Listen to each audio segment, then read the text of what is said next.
Hey, and welcome back to another video. So we all have a daily driver device that we depend on every day to communicate, browse social media, photography, business, etc. This is my iPhone 11, which I use to perform the aforementioned tasks, and it's an excellent device that gets everything I need done quickly and efficiently. However, I recently wanted to challenge myself on using an older device for 2 days to see if I can get through with it without any issue.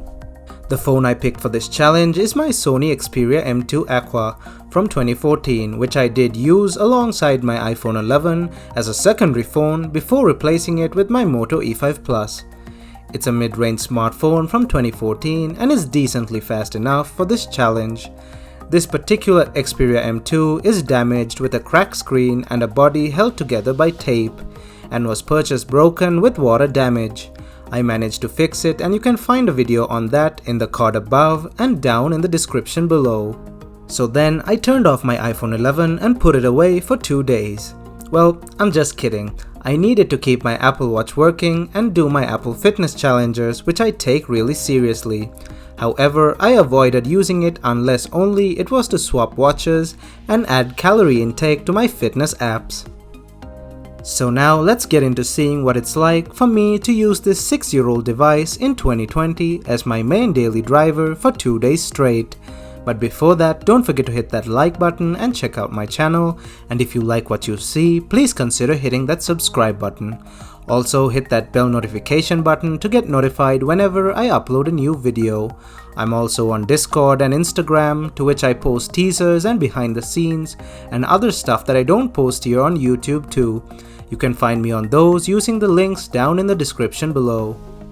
Taking a closer look at the device, and we can see that it's entirely built of plastic except for the display. It has waterproof flaps which conceal the expansion ports and jacks, as in the past water resistance was done like this. On one side we have the SIM card and microSD expansion ports, Sony's signature circular power button, volume rockers and dedicated camera key. Up top we have the headphone jack, and on the other side we have the USB port. For a phone built of plastic, it's decently sturdy and feels really solid in the hand. This could have felt better when it was new, as mine is held together by tape. The first thing that I had to do was download all the apps I use on a daily basis, namely WhatsApp, YouTube Studio, Facebook, Instagram, and Messenger. I avoided heavier apps like Pokemon Go and Asphalt 9, as I doubt it can handle any of that. This phone is locked onto a network different from the one that I use, but since my college has Wi-Fi everywhere and I only use internet-based texting and calling apps such as WhatsApp, this was not an issue at all. The display on this phone, being a 4.8-inch 540 by 960 229 pixel per inch panel, was nothing too great, even by 2014 standards. But it's more than usable today as long as you don't compare it to more modern smartphone displays. Since I've occasionally used older phones and different types of display technologies quite recently, this drastic change in display quality did not really bother me. It clearly has large bezels and a screen-to-body ratio of around 63% compared to more modern smartphones which have around 78 and above. The last supported software running on this phone is Android 5.1.1 Lollipop, which still supports all the popular social media and communication apps on the Google Play Store. Sony has overlaid it with their custom Android launcher, which is not as heavy as Samsung's, however has been known to cause slowdowns over time. The interface is generally usable but does slow down quite considerably when multitasking or video calling.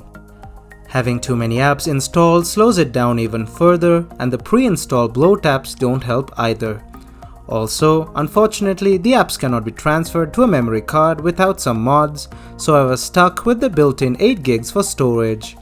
The phone can be sped up by using a light launcher like Nova Launcher, which has been proven to speed up old devices. Apart from the slowdowns, the overall software experience didn't feel too dated and was quite nostalgic. Performance-wise, the Qualcomm Snapdragon 400 quad-core processor, Adreno 305 graphics, and 1GB of RAM do decently in terms of basic social media and communication, but will not handle any intensive tasks without a lot of stutter or just downright crashing.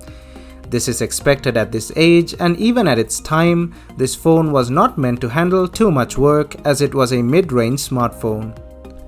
The single 8-megapixel f2.4 autofocus camera is, well, simply put, not good.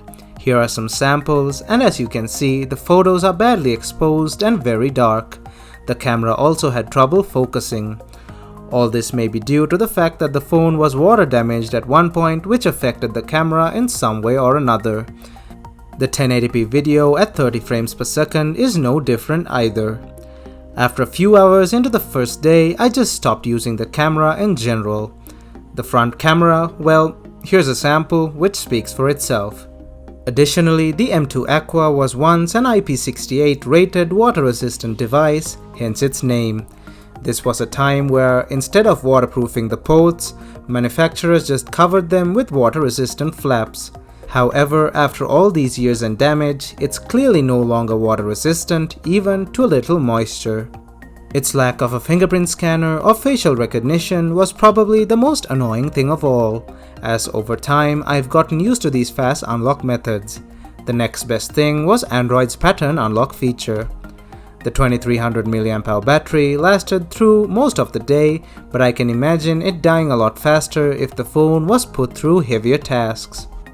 So at the end of the 2 days, it was clear that using a phone of this age was indeed doable, but with a lot of compromises.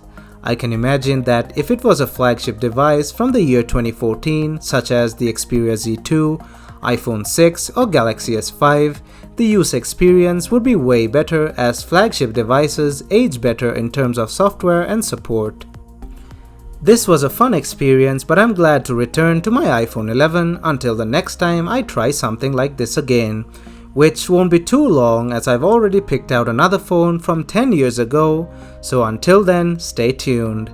So finally, I hope you enjoyed this video, and don't forget to hit the like button and check out my channel, and if you like what you see, please consider hitting that subscribe button. Thumbs up, and I'll see you guys in my next video.